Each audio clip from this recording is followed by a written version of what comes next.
Salam sejahtera, kami dari Kumpulan Hijau akan membentangkan proyek inovasi kami. Saya Christina Lalai dengan nomor pendaftaran 20 BPM 19F2006 ialah pembentang yang pertama. Pembentang yang kedua ialah Gabriel Jana dengan nomor pendaftaran 20 BPM 19F2001. Pada pembentang yang ketiga ialah Christina Supang dengan nomor pendaftaran 20 BPM 19F2005 dan penyelia untuk proyek kami adalah Puan Nur Anissa binti Isu. Tanpa membuang masa, saya akan menerangkan bab 1. Projek kami ini adalah Handyfan. Handyfan adalah idea inovasi yang diperbuat daripada gabungan bahan kita semula iaitu tin dan botol plastik. Seterusnya, kita beralih kepada penyataan masalah. Untuk projek inovasi ini, terdapat 3 penyataan masalah iaitu yang pertama, pembuangan botol plastik dan tin yang berleluasa. Di Kolej Kediaman, siswi boleh menemukan.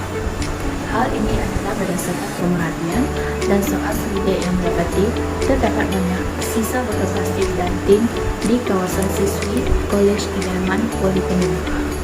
Pernyataan masalah yang kedua ialah memerlukan pengeluaran kos untuk memastikan kipas tangan sentiasa berfungsi. Hal ini kerana kipas tangan auto pada masa kini yang di pasaran lebih kepada penggunaan bateri. Untuk mengekalkan kipas tangan tersebut sentiasa berfungsi. Pernyataan masalah yang seterusnya pula ialah pembuangan bateri lama yang tidak teratur dalam kalangan siswi Politeknik Mekah Kolej Kediaman yang boleh mendatangkan kemudaratan kesihatan. Rentetan daripada kematian dan jadi selidik, kami juga mendapati bahawa pembuangan bateri lama adalah tidak teratur dalam kalangan pelajar siswi Kolej Kediaman Politeknik Mekah. Tanpa mereka sedari, bateri lama amat berbahaya dan memudaratkan kesihatan. Hal ini kerana bateri mengandungi logam berat iaitu plumber atau lithium. Contohnya, plumber bersifat karsinogenik iaitu bahan yang boleh menyebabkan kanser.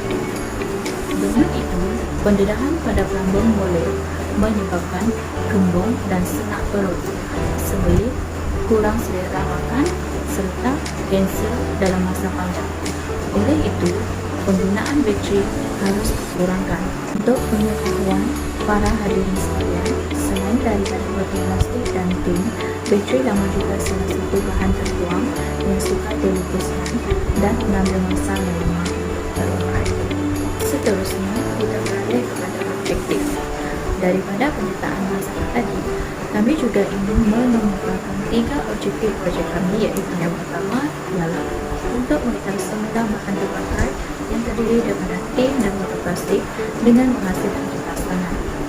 Selain itu, objektif yang kedua adalah untuk memastikan kipas tangan sentiasa berfungsi tanpa perlu pengeluaran kos. Seterusnya, objektif yang ketiga ialah mengurangkan penggunaan bateri dalam kalangan siswi Kolej Kediaman Politeknik Mekah bagi mengelakkan terlibat kepada kemudaratan kesihatan. Akhir sekali ialah skop projek.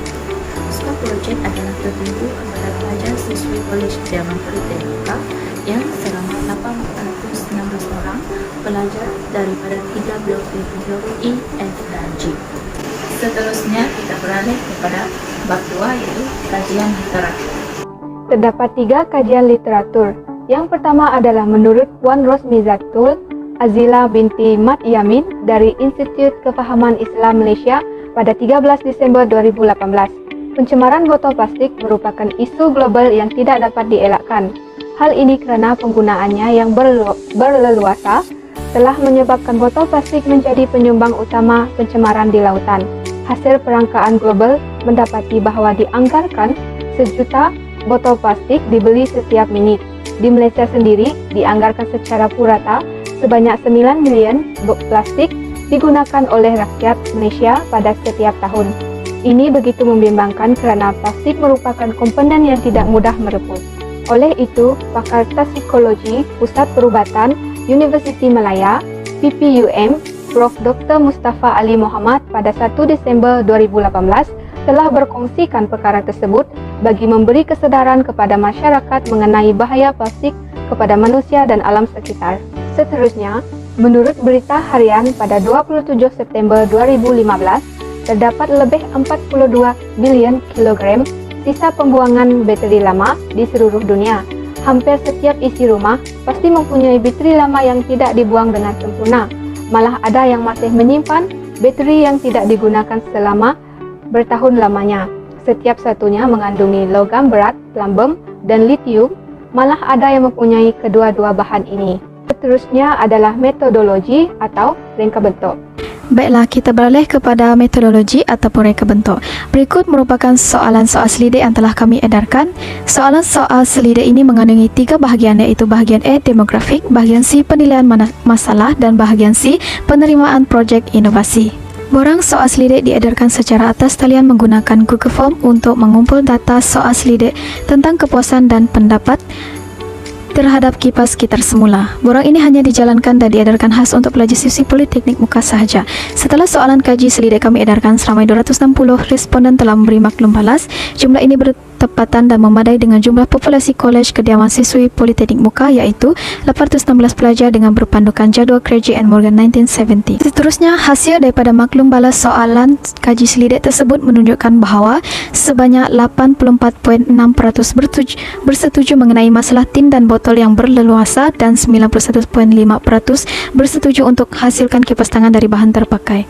Bahan-bahan yang digunakan untuk menghasilkan kipas tangan adalah seperti botol, tin, benang, gunting, batang besi, getah, batang es krim, dan batang kayu.